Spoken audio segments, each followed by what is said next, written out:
Obrigado, Hugo, obrigado pelo generoso convite para vir aqui falar convosco hoje. O meu nome é José Pedro Monteiro, não me vou apresentar muito, sou historiador, tenho trabalhado na tese de doutoramento, olhei sobretudo para o pós-1945 e as realidades do trabalho colonial no Império Português.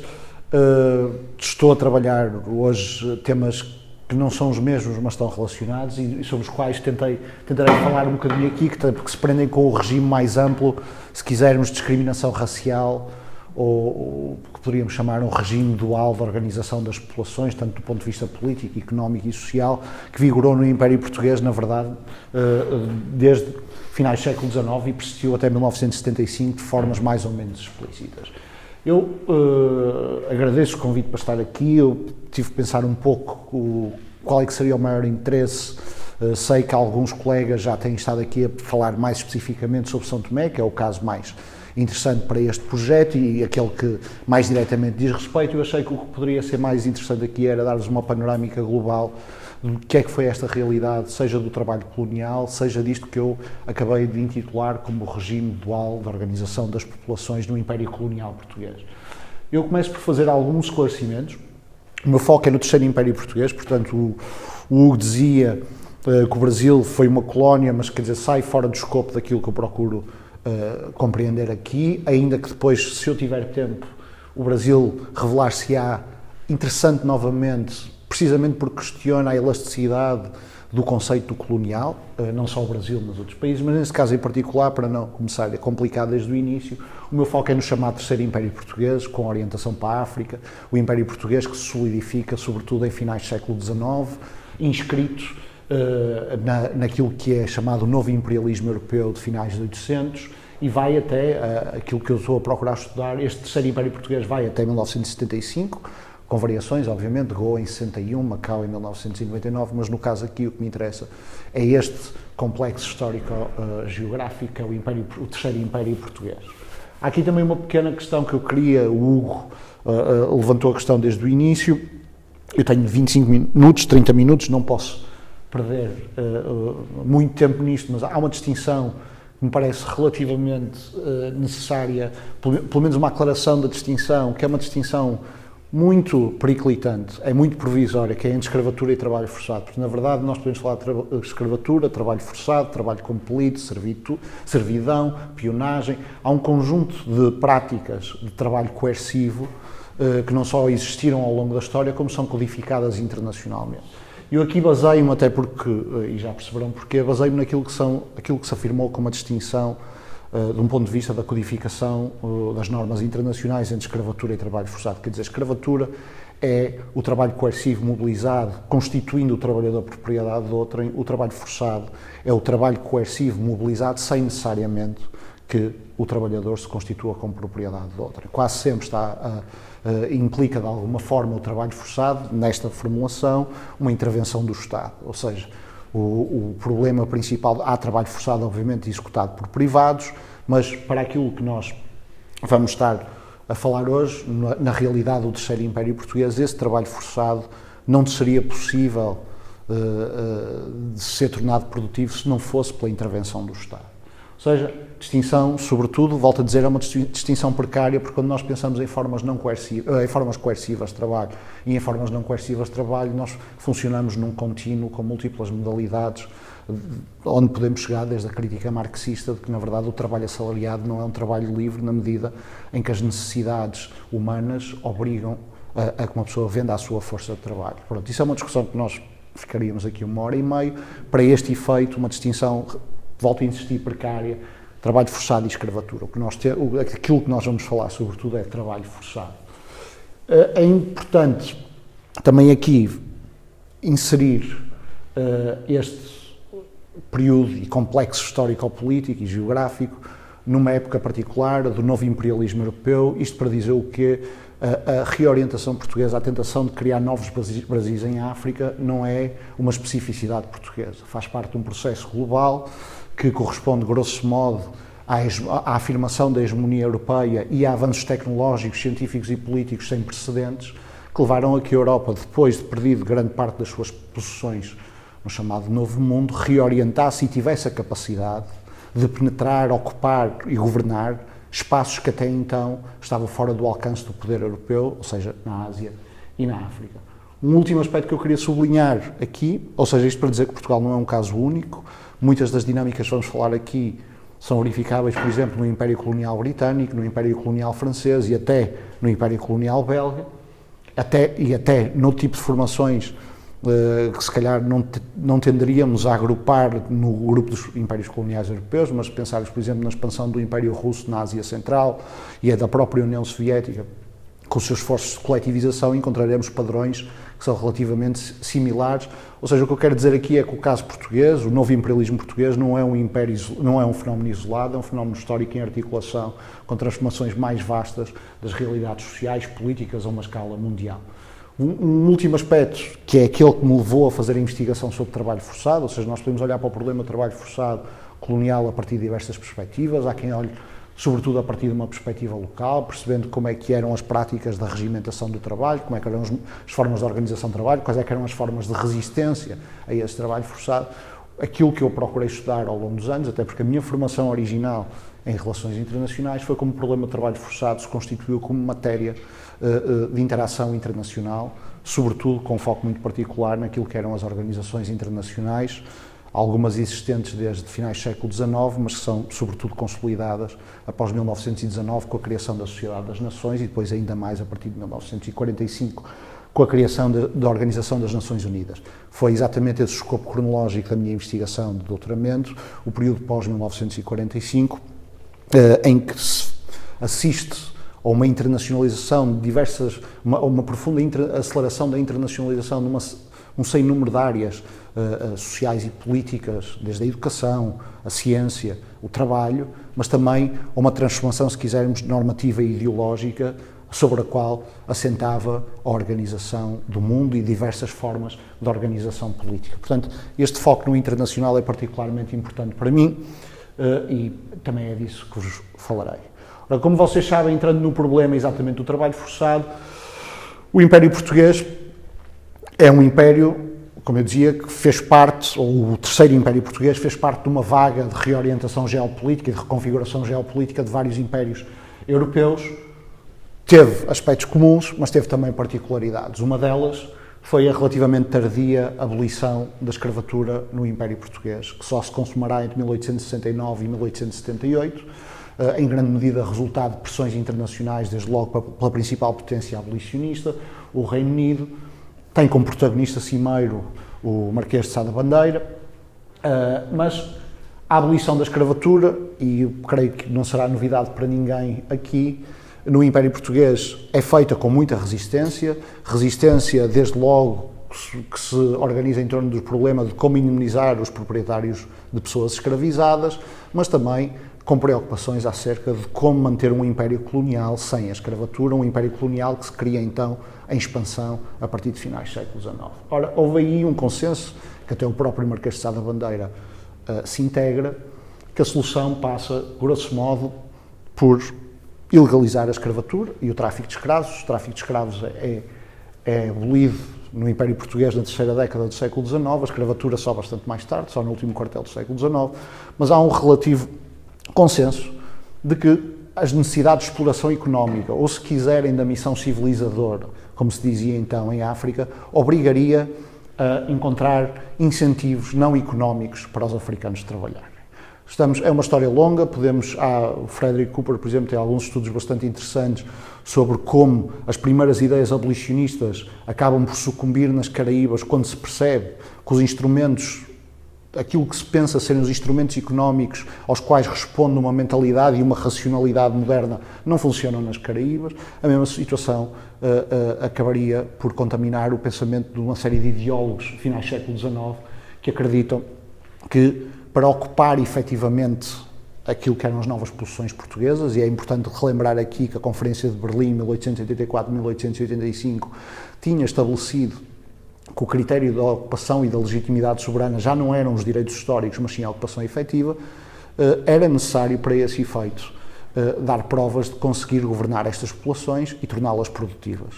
E isso é feito, sobretudo, como eu vos dizia, através da legalização de várias formas de trabalho forçado. Ora, porque é que é tão fundamental esses braços, ou como se colocava o Conde de Penha Garcia, como vencer as dificuldades de levar os indígenas a trabalhar. Estamos a falar num período, finais do século XIX, início do século XX, marcado pela necessidade de construção de vias de comunicação e de transporte, tornar eficiente economicamente as colónias. Ao mesmo tempo, há a necessidade de pacificação das populações, e pacificação eu uso aspas aqui porque pacificação é um eufemismo, como todos sabemos. Há um conjunto de necessidades que tornam bastante óbvio o recurso a formas não económicas de mobilizar e organizar o trabalho. Porquê? Porque, fruto também da afirmação cada vez mais insidiosa de diversas doutrinas do racismo científico, há uma convicção generalizada de que o africano não responde, o negro, não responde aos incentivos que o europeu ocidental responde, ou seja, não será apenas pela oferta de um salário a partir de um sistema relativamente de uma economia livre que o africano será levado a trabalhar. É necessário para isso usar elementos de compulsão, porque é tido então o africano por particularmente indolente, preguiçoso, não confiável. O conjunto de estruturas jurídicas que são criadas em torno destas ideias é particularmente poderoso e irá persistir até bastante tarde no caso do Império Português. Portanto, o que nós temos é, sobretudo, estamos a falar em 1875, 78, é abolida a escravatura. O primeiro grande regulamento que organiza o trabalho nas principais colónias portuguesas é o chamado Regulamento do Trabalho dos Indígenas, de 1899, de António Hermes, que estabelece que os indígenas tinham o dever moral e legal de trabalhar. Nós já vamos perceber melhor em que é que isto consiste. Como podem compreender, isto originou formas inúmeras de violência, uma delas vocês já devem ter falado dela e conhecem-na bem, a exportação de, literalmente, recursos humanos de Angola e depois de Moçambique também para São Tomé, os chamados serviçais, mas, quer dizer, estamos a falar de um regime que estabelece claramente que há um regime laboral diferente que se aplica não só aos europeus metropolitanos, mas aos europeus nas colónias, mas também que os africanos não conseguem gozar, não têm a capacidade para gozar de um conjunto de garantias e estão privados de determinados direitos em função da cor da pele. Chamo-nos a atenção para isto, que eu já falarei num momento, que é a categoria de indígena. A categoria de indígena surge de forma mais clara aqui, estabelecendo esta distinção que será fundamental, e nós falaremos dela num minuto, entre aquilo que são os chamados cidadãos, que são todos os europeus, por natureza, ou serão sobretudo todos os europeus, e o indígena é a forma que se encontra para designar a grande massa de africanos, Angola, Moçambique, São Tomé, etc., sem distinção, sendo que em algumas colónias não existirá legalmente a figura de indígena, por exemplo, e eu falarei disso mais à frente, é o caso de São Tomé. Enquanto, do ponto de vista constitucional, em São Tomé, as populações não são consideradas indígenas, há, no entanto, um conjunto de produção legislativa e práticas políticas que os tratam precisamente como indígenas. E eu aqui, isto já estou a dar um grande salto, esqueci-me de pôr ali o ano, isto é o Código de Trabalho dos Indígenas de 1928, como eu dizia, há o Regulamento de Trabalho dos Indígenas de 1899, há um novo em 1914, há algo que esqueci de falar aqui. Estas práticas, o recurso em massa a trabalho forçado levará a inúmeros escândalos internacionais. O primeiro, que o já aqui aflorou, é o que envolve os chocolateiros britânicos em torno do problema do cacau em São Tomé, mas haverá outros, nomeadamente o do relatório Ross, do sociólogo norte-americano Edward Ross, será apresentado na Sociedade das Nações. Importa aqui também dizer que antes disso já havia um conjunto de autores, Henry Nevinson, o casal John e Alice Harris, etc., que reportaram aquilo que eles chamavam uma escravatura moderna nas colónias portuguesas, o que de certa forma é o que merecia a resposta das autoridades portuguesas, dizendo que isso não era mais do que a perfídia e a cobiça internacional, na verdade eram interesses inconfessáveis de outras potências imperiais que queriam apoderar-se dos territórios portugueses, ou seja, esta rivalidade interimperial nesta altura era a principal forma justificativa daquilo que eram as práticas registadas no Império Colonial Português. Ora, vários colegas têm trabalhado isso e mostram que, de facto, o recurso a trabalho coercivo e um conjunto de outras violências que lhe estavam associadas estava altamente disseminado neste período em pontos particulares do Império Português, sendo que o Império Português, no início do século XX, por exemplo, o controle efetivo que tinha grande parte do território era mais virtual do que propriamente real. Enganei.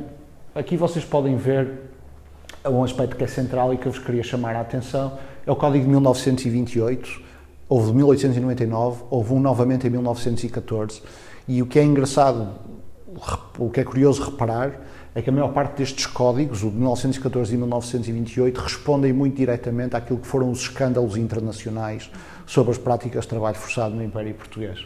O de 1914, em certo sentido, que acaba ou ilegaliza os castigos corporais associados às práticas de recrutamento de trabalho, responde em grande medida ao escândalo do cacau escravo. O de 1928, em grande medida, também responde ao relatório Ross, ainda que num contexto político já muito diferente. Já temos a ditadura militar desde 1926 e está a caminhar-se no sentido da opção centralizadora do Estado Novo, que se vai afirmar sobretudo a partir de 1930, mas que já é verificável no final dos anos 20. Aliás, é uma tendência que responde não só a dinâmicas nacionais, mas também a dinâmicas noutros países europeus. Aqui o que eu vos chamava a atenção é este aspecto central, que eu voltarei à frente. Ali no artigo 2 podem ler: para efeitos deste código são considerados indígenas os indivíduos de raça negra ou deles descendentes que pela sua ilustração e costumes se não distingam no comum daquela raça. Ou seja, a definição de indígena tem uma vertente, tem uma componente inescapavelmente racial. Eu falarei no momento daquilo que será a escapadela teórica que os portugueses encontrarão para isto, mas há um fundo eminentemente e incontornavelmente racial. O segundo aspecto que vos chamava a atenção, eu depois falarei um pouco mais sobre isso, é como podem ver ali no artigo 3º, o Governo da República não impõe nem permite que se exija aos indígenas das suas colónias qualquer espécie de trabalho obrigatório cumprido para fins particulares, mas não prescinde que eles cumpram um dever moral que necessariamente lhes cabe de procurarem pelo trabalho os meios de subsistência, contribuindo assim para o interesse geral da humanidade. Há um dever moral de trabalhar. Qual é que é a distinção? Um dever moral e legal? Muito pouca, na verdade.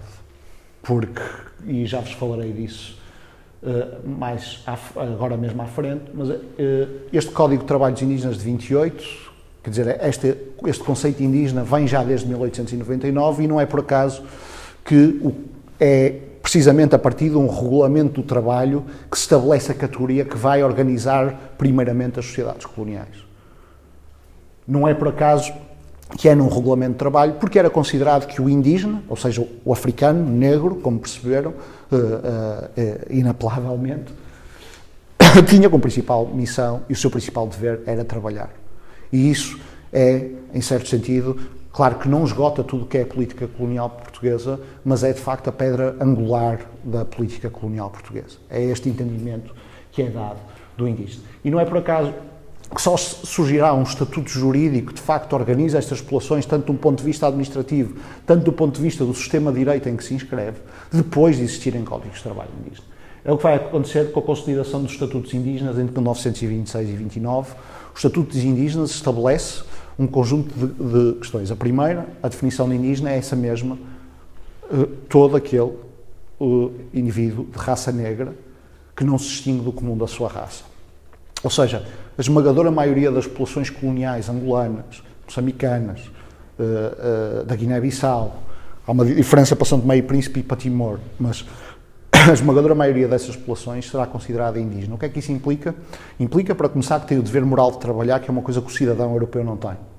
Ainda que os portugueses dissessem que também na metrópole as pessoas eram obrigadas a trabalhar, não havia nenhuma disposição legal que impusesse o seu dever moral de trabalhar. O que acontece com a categoria de indígena é que a categoria de indígena é retirada do regime jurídico e político europeu moderno. Os direitos políticos e civis, o direito de participação em instituições europeias, instituições eleitivas, o direito de pertencer a sindicatos, é negado aos indígenas. O direito de voto, obviamente, o direito de se associarem e organizarem politicamente. Mas é mais do que isso. Na verdade, os indígenas deixam de estar organizados administrativamente em torno da freguesia, concelho, município, estão organizados nas suas áreas chamadas tribais, onde o poder é exercido, em teoria, pela autoridade gentílica ou tradicional. O que isso implica é, não que propriamente o Estado português metropolitano fosse muito democrático, mas qualquer tipo de participação está altamente condicionada por este encapsulamento no chamado regime tradicional. O que implica também um universo jurídico diferente para estas pessoas em tudo o que tem a ver com as suas questões privadas. mas que inclui questões como a propriedade da terra, mas também a questão das sucessões, dos casamentos, regem segundo os usos e costumes ditos tribais. Há aqui a escapadela teórica de que eu vos falava e que Portugal, sobretudo nos anos 40 e 50, vai usar muito para dizer que não é um regime racista. É que, cumpridos certos critérios, o indígena podia passar a ser cidadão. Eram critérios que tinham a ver com contribuição fiscal, tinha a ver com ilustração, com a capacidade de ter os hábitos e as práticas sociais e morais dos europeus, ou seja, se era suficientemente civilizado, e é essa a categoria dos chamados assimilados. O que vos posso dizer é que, até ao fim do regime do indigenato, ou seja, estamos a falar de 1961, o número de africanos em Angola, Moçambique e Guiné-Bissau que se tinha civilizado e tornado assimilado devia rondar entre 13% e 1%. Estamos a falar de taxas de assimilação baixíssimas.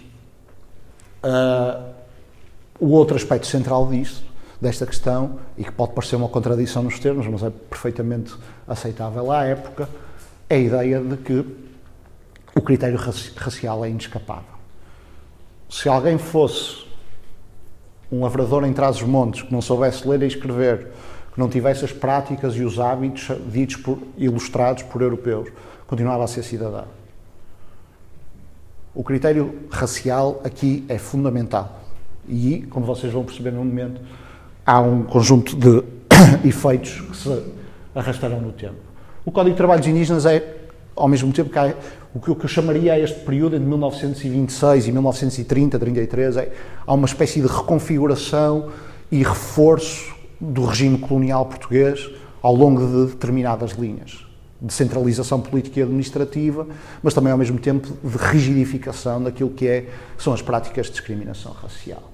E aqui o que vos interessa mais, a questão do trabalho, eu aqui alonguei um bocado na questão do indigenato, porque o indigenato é de facto aquilo que eu estou a trabalhar neste momento. De facto, o que acontece com o Código de Trabalho dos Indígenas é que os indígenas estão fora do quadro europeu legislativo, legal, mas ao mesmo tempo, no que diz respeito à política de trabalho, que à partida deveria ser um assunto de foro privado, não fica a regulação das suas práticas de trabalho entregue aos costumes e usos tribais.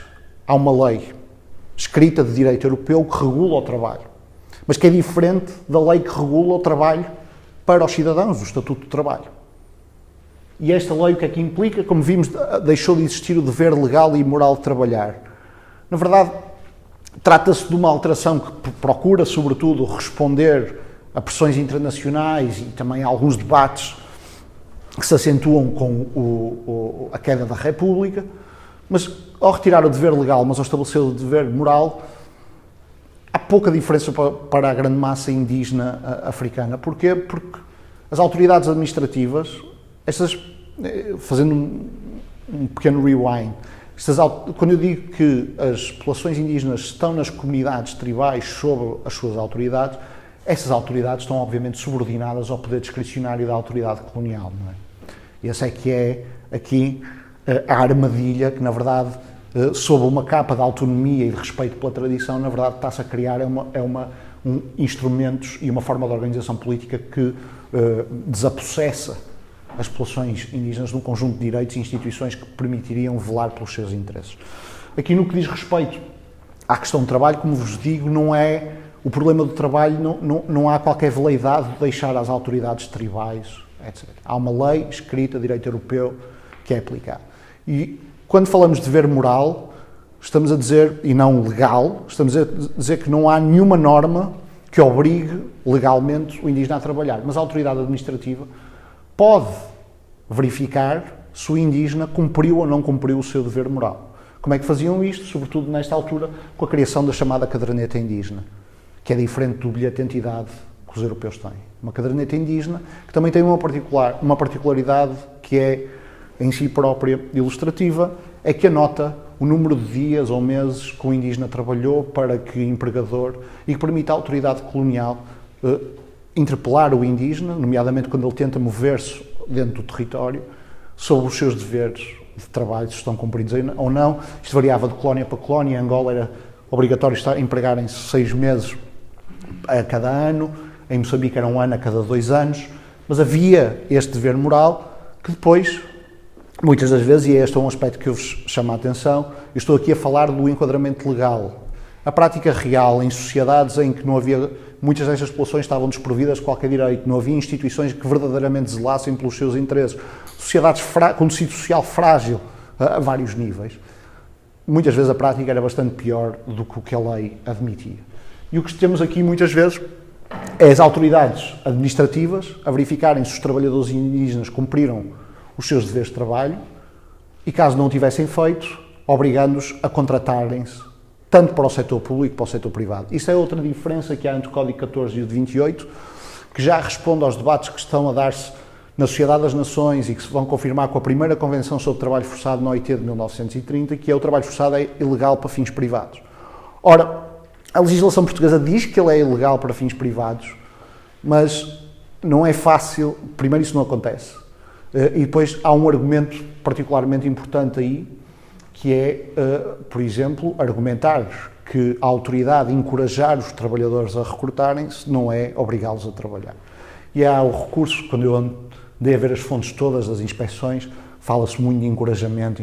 Muitas vezes o encorajamento o que significava era, se o indígena não aceitasse trabalhar ou não fosse voluntariar-se para trabalho, podia ser literalmente arrebanhado, podia sofrer sanções físicas, apesar de também serem ilegais já nesta altura, e podia até, e estava previsto na lei, os trabalhadores indígenas que não cumprissem os seus contratos, o mecanismo que existia para dirimir esses conflitos não era uma sanção cível, como acontecia com qualquer trabalhador e acontece ainda hoje com qualquer um de nós, era uma sanção penal. Havia outras formas de levar os indígenas ao trabalho, uma delas era o imposto de capitação. Ao contrário do que acontecia, todos os indígenas tinham o chamado imposto de capitação, que tem variações de nomes. Imposto de palhota, imposto de capitação, taxa indígena, tem uma série de nomes diferentes. O que é que isto quer dizer? Que a pessoa, pela simples condição de existir, tem de pagar um imposto. Se o indígena não tivesse a condição de pagar, não tivesse os rendimentos que lhe permitiam pagar esse imposto, podia ser encorajado a trabalhar de forma a conseguir ter o dinheiro suficiente para pagar o imposto, até porque se não pagasse o imposto ia preso. Estamos a falar de um sistema particularmente viscoso, em certo sentido, que permite múltiplas formas de levar os indígenas ao trabalho. Estamos a falar, volto a insistir, em sociedades onde os canais de denúncia, de discussão aberta e democrática de algumas dessas questões estavam pura e simplesmente bloqueados. O que não era muito diferente nesta altura do que acontecia noutros impérios europeus, mas sendo que nos impérios franceses e britânicos há tentativas logo nos anos 30 de atenuar as dinâmicas de trabalho forçado. Isto faz-me passar para o pós-guerra. Eu com isto já falei 25 minutos e já não tenho muito mais tempo. Pronto. Vou tentar sumariar o que está... Deixem-me só beber aqui um bocadinho de água. Grosso modo, pós 1945, nada disto muda no Império Português. Mas muda a nível global. Quer dizer, a derrota do nazismo teve implicações, de um ponto de vista global, muito substantivas geopolíticas, desde logo com o fim da hegemonia europeia e a ascensão de duas novas superpotências que são, em teoria, anticoloniais, os Estados Unidos da América e a União Soviética. Provoca deslocações militares muito significativas na Ásia, o que leva, por exemplo, à ocupação da Indochina, da Indonésia, de uma série de territórios das potências coloniais europeias. E há claramente se quiserem, a uma escala global, uma deslegitimação das teorias do racismo dito científico. A própria Organização das Nações Unidas vai refletir essas mudanças do ponto de vista ideacional, mas também da prática política. E tudo isto conjugado tornou a África um continente particularmente valioso para os europeus. Nós temos tendência a pensar, muitas vezes, sobretudo quando não estamos a trabalhar um determinado assunto, é que tudo acontece de uma só vez. O que acontece do ponto de vista da descolonização, porque é disso que estamos a falar, a partir de 1945 o que nós estamos a assistir é ao início do processo global de descolonização. Nós temos, de facto, uma descolonização relativamente acelerada na Ásia, ainda assim com variações. A Índia e o Paquistão acedem à independência rapidamente. Não é o caso da Indochina, com a guerra entre os franceses e os indochineses até 1954-55. E quando eu digo que nós tendemos a pensar que tudo acontece de uma só vez, é que a perda da Ásia pelos impérios coloniais europeus aumentou muito significativamente o peso e a importância relativa do continente africano, onde nenhuma independência acontece antes de 1951, e mesmo 51, 52 é um caso raro, que é o caso da Líbia. Em todos os outros casos, só na segunda metade da década de 50 é que a descolonização em África se torna uma realidade. Ora, isso faz com que os impérios coloniais europeus, a partir de 1945, se em alguns sítios estão dispostos a tentar encontrar uma saída que permita manter um controle ou uma influência significativa sobre as suas antigas posições coloniais, em 45, 46, 47, até mais tarde, ninguém está a pensar na independência da África, pelo menos para as próximas décadas. Isso é algo que nós, quando lemos esta história a partir do presente, tendemos a ignorar. E o que há, de facto, em todos os impérios coloniais europeus a partir de 1945 é, pela primeira vez, um investimento na modernização económica e social e no desenvolvimentismo que não tinha existido em África. Quer dizer, já não estamos só a falar de construir caminhos de ferro, estradas, infraestruturas de comunicação, estamos a falar de construir pela primeira vez em massa escolas, hospitais. Quer dizer, a dinâmica, e há um conjunto de colegas nossos que têm estudado isso, a dinâmica desenvolvimentista do pós-45 em África é, de facto, algo sem precedentes na imaginação dos impérios coloniais sobre o que é que são aquelas colónias, como é que servem e como é que devem ser organizadas essas sociedades. E isso, no caso, sobretudo na África Ocidental, britânica e francesa, leva também a uma reimaginação do que é que deve ser a política social e a política de cidadania. No caso francês é um caso muito particular porque nós temos sujeitos coloniais a participarem na própria Assembleia Nacional Francesa e, na verdade, são dois deputados precisamente coloniais que vão levar a duas leis particularmente importantes em 46, que é a lei da abolição do indigenato em França. O indigenato, eu falo de indigenato, mas a origem do indigenato situa-se no século XIX na Argélia, criado pelos franceses. Os portugueses tentaram criar uma versão portuguesa, mas em França, em 46, o que acontece de facto é isso, a abolição do indigenato, a extensão dos direitos políticos e uma gradual autonomização e maior possibilidade de participação democrática. Há também um ascenso da mobilização social em torno dos sindicatos africanos. No Império Britânico acontece algo muito parecido, sobretudo na África Ocidental Britânica. Há aqui exceções, deixem-me dizer-vos, obviamente, nós conhecemos-las. No Quénia e na Argélia, onde havia populações colonas muito significativas, a abertura para esse tipo de reformas era bastante menor e a facilidade com que se enverdava por políticas de repressão, muitas vezes brutais, também era maior, como no caso da chamada insurreição Mau-Mau no Quénia e no caso da Guerra da Argélia, que durou 8 anos e quase leva a própria França metropolitana, a uma guerra civil. Ora, em Portugal nada disso acontece. E há uma diferença substancial aqui, que para mim não é despiciando, que é precisamente a natureza do regime metropolitano. O conjunto destas práticas de trabalho forçado, de violência discricionária, etc., em muitos dos casos não podiam sequer ou não eram sequer conhecidos na metrópole. E é essa uma diferença muito significativa entre o Império Português e o Império Francês e o Britânico. Enquanto em 46 em França há esta expansão do corpo político, há uma reinvenção das políticas sociais, a reinvenção das políticas sociais começa cada vez mais a tender a pensar os africanos como trabalhadores que conseguem dominar aquilo que são as linguagens e os estímulos europeus, ou se quiserem, uma universalização da ideia do que é o trabalhador, ou tentar vencer alguns dos principais preconceitos. No caso português é muito evidente que a administração colonial não tem qualquer intenção de revogar nem o Código de Trabalho Indígena, nem o indigenato. 45, isso está fora de hipótese. Até finais dos anos 50, isso está fora de hipótese. Mas o que sucede no Império Português é até uma intensificação das práticas de exploração. Isso tem a ver com, sobretudo, dois aspectos. Ao contrário dos outros impérios, a migração de colonos portugueses para a África sucede, sobretudo, a partir de 1940, e, ao mesmo tempo, Portugal, que tinha passado incólume ao efeito da Segunda Guerra Mundial, está a investir e a explorar as suas matérias-primas e produtos com uma necessidade cada vez maior, sobretudo após 45, também fruto destes planos desenvolvimentistas, mas também porque as matérias-primas verificaram um boom em termos de preços nos mercados mundiais. Eu aqui queria Não tenho muito tempo a falar do que ainda queria falar, mas há esta ideia que queria frisá-la, da parte, e eu fiz isto durante a minha tese de doutoramento, foi tentar perceber como é que as autoridades, sobretudo quando confrontados com denúncias e críticas internacionais, olhavam para as práticas de trabalho forçado. E é muito curioso verificar que muitos deles reportam situações particularmente violentas, desumanas e discriminatórias, mas não são necessariamente capazes, ainda consigam encontrar injustiça, por vezes são incapazes de reconhecer uma prática discriminatória no seu próprio funcionamento.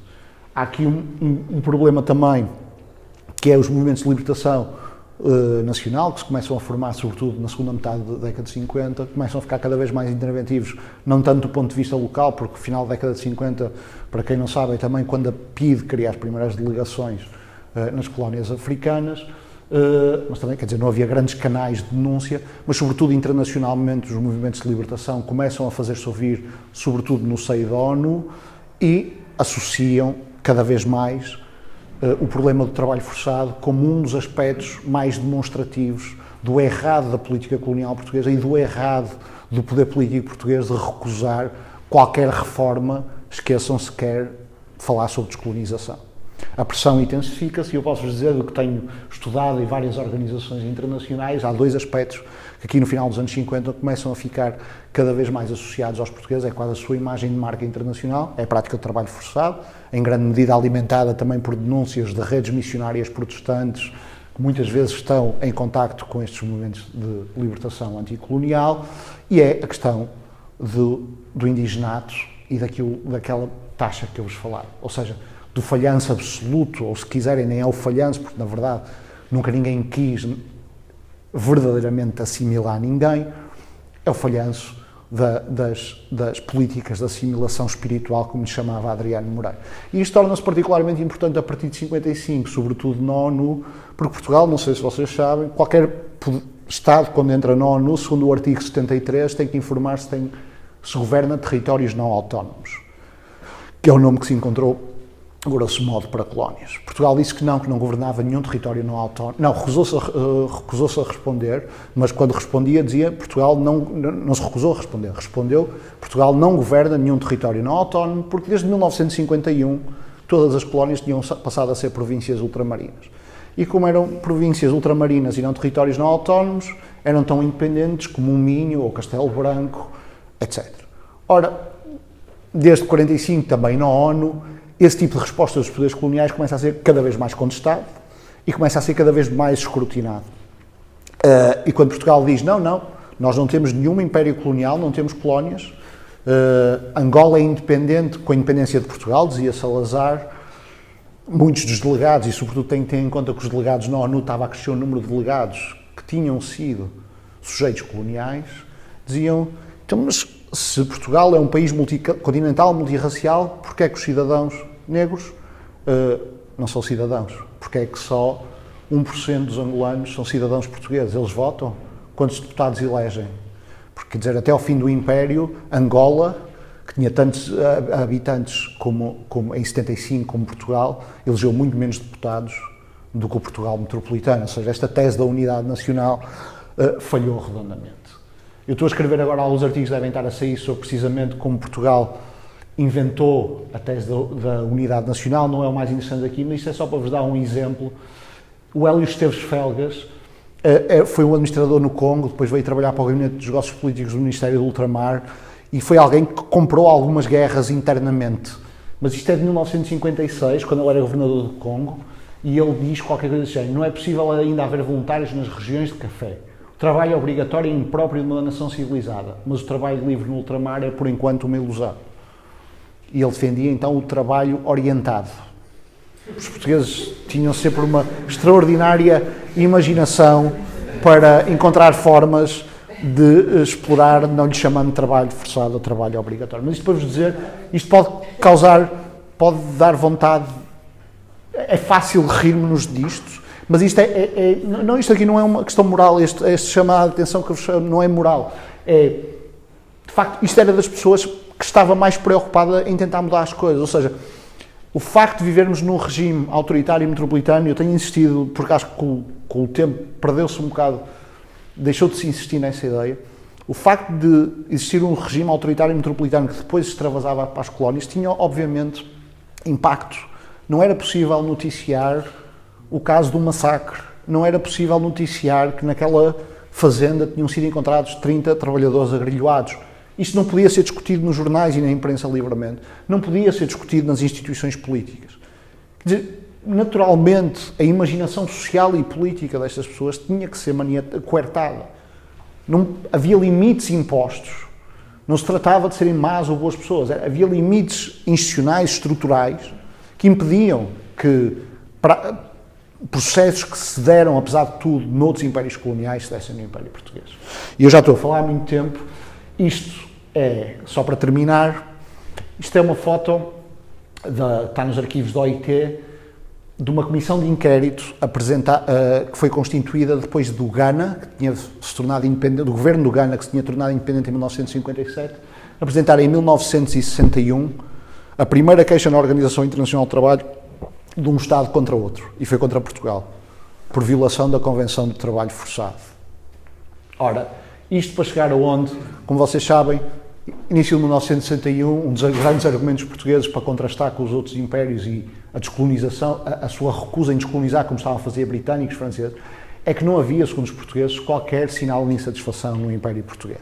Como já disse 3 ou 4 vezes hoje, também não havia, porque não havia muitas condições para que as pessoas pudessem manifestar livremente a sua opinião. Isso muda no início de 1961, primeiro com a revolta na Baixa do Cassange, mas sobretudo depois com o assalto às prisões do 4 de Fevereiro em Luanda e depois com a violenta insurreição no norte de Angola em março de 61. Ora, o início da Guerra de Angola para muita gente é a origem das reformas que leva à abolição do indigenato em 61, também da ilegalização do trabalho forçado em 1962. Eu acho que a história é um bocadinho mais complexa. Eu acho que a Guerra Colonial foi importante.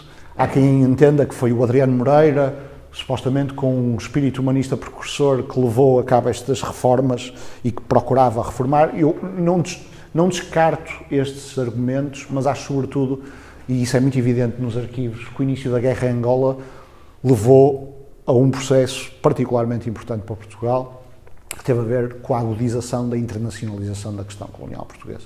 Na ONU, na OIT, em vários outros sítios. Também na ONU, logo a seguir aos incidentes, ainda antes dos incidentes do norte de Angola em março, a Libéria pede que a situação em Angola seja discutida no Conselho de Segurança.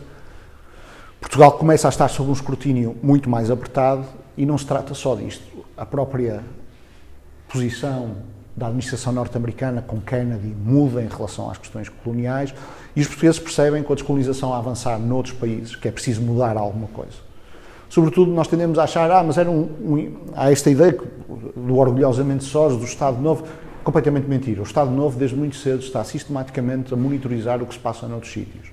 E é muito sensível, porque se o Estado é muito sensível àquilo que são as opiniões públicas em determinados países ocidentais, sobretudo os Estados Unidos, o Reino Unido, a França, a Alemanha. Porque se o Estado Novo pode, de facto, ignorar a opinião pública cá, não pode ignorar a opinião pública dos Estados Unidos, da França e da Alemanha, porque se querem ter apoio diplomático e militar e económico desses países, têm que convencer as suas opiniões públicas.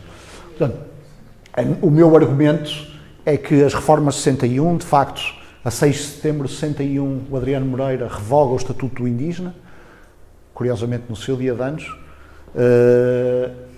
Há um conjunto de outras medidas que são adotadas, que respondem desde o início a esta ideia da tese de unidade nacional. Ou seja, Portugal é um país multicontinental, multirracial, por exemplo, a circulação dentro do Império, entre 61 e 63, a circulação de pessoas e bens dentro do Império passa a ser livre, que era algo que não acontecia até então. São eliminadas as barreiras alfandegárias e intra-imperiais. É aumentado o número de deputados das colónias a eleger na Assembleia Nacional. E, da mesma forma, os dois aspectos mais espinhosos para o Império Português são resolvidos.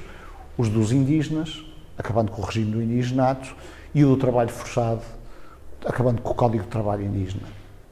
Ora, mais uma vez, é só meia reforma, porque, na verdade, os indígenas tornam-se, eu tenho um artigo que tem esse nome, aborígenes, Estado português começa a fazer, sobretudo a partir de 1961, é dizer, e aqui eu chego à questão do Brasil, porque é que Portugal há de ser um Estado diferente do Brasil, do Canadá, que também tem as suas populações aborígenes. Nós somos um Estado multicontinental, multirracial, com populações etnicamente diferentes, onde todos são cidadãos. Agora já não se poderia dizer que eles não seriam cidadãos. A única diferença é que nós estamos separados por mar, portanto não somos territorialmente contíguos, mas isso não pode ser um critério político ou de direito internacional. O que acontece é que legalmente estas antigas populações de Angola não se passam a chamar aborígenes, mas na interação com organizações internacionais é assim que Portugal os apresenta. E muito curiosamente nós podemos ver que, deixando os indígenas de ser indígenas e passando automaticamente a ser cidadãos, o número deles que passou a ser eleitor é residual. É completamente residual. Isto faz com uma coisa, sobretudo, mais uma das grandes estratégias portuguesas. Para ser eleitor, segundo a lei eleitoral dos anos 40 em Portugal, tinha que se pagar imposto ou predial, ou cambial, ou de capitais, etc. E os indígenas pagavam, a maior parte deles, o chamado imposto indígena, que não entrava em nenhuma destas categorias. Com a revogação do indigenato, eles deixaram de pagar imposto indígena, mudou-se o nome, mas eles continuaram a pagar um imposto de capitação que não os tornava elegíveis eleitoralmente. É por essa razão que vocês têm que até ao fim do Império, o número, eu agora não tenho a certeza, mas eu acho que o número de deputados eleitos por Angola era entre 15 e 20. Quer dizer, era para aí um quinto ou um sétimo, agora não tenho os números presentes, da população metropolitana. E isso resulta em grande medida porque os indígenas, quando passaram a ser cidadãos, mesmo descontando o facto de estarmos a falar de um regime autoritário, continuaram a estar-lhes barrado o direito de voto, ainda que não legalmente. Não havia nada que impedisse um indígena de votar, mas havia formas muito fáceis de garantir que a grande massa deles, e essa é uma das grandes preocupações dos portugueses em 61, quando revogam o indigenato. Nomeadamente, como é que as populações colonas iam reagir agora ao aumento desproporcionalmente. Da mesma maneira, em relação ao trabalho forçado, acaba o Código de Trabalho Indígena, mas é criado o Código de Trabalho Rural, Código de Trabalho Rural que só se aplica no ultramar, não se aplica na metrópole. E, na verdade, ainda que depois pudesse haver uma outra variação, esse código foi pensado como um código para substituir o Código de Trabalho Indígena. Ou seja, um branco que trabalhasse no setor rural em Angola não ia ser regulado pelo Código de Trabalho Rural. Já alguns negros que podiam estar a trabalhar na cidade podiam estar sob a alçada do Código de Trabalho Rural. Tudo isto era particularmente mais poroso, menos claro, dado que não havia quaisquer mecanismos de denúncia, de inspeção, etc. Ou de inspeção que permitisse uma discussão pública, havia os mecanismos de discussão interna. Contudo, há visões divergentes, há um número significativo de autores que aponta para que as práticas de trabalho de facto melhoraram a partir de 61. A isso não será estranho também a crescente pressão da guerra e a necessidade de conquistar as populações. Desculpem, estiquei-me imenso, obrigadíssimo pela vossa atenção.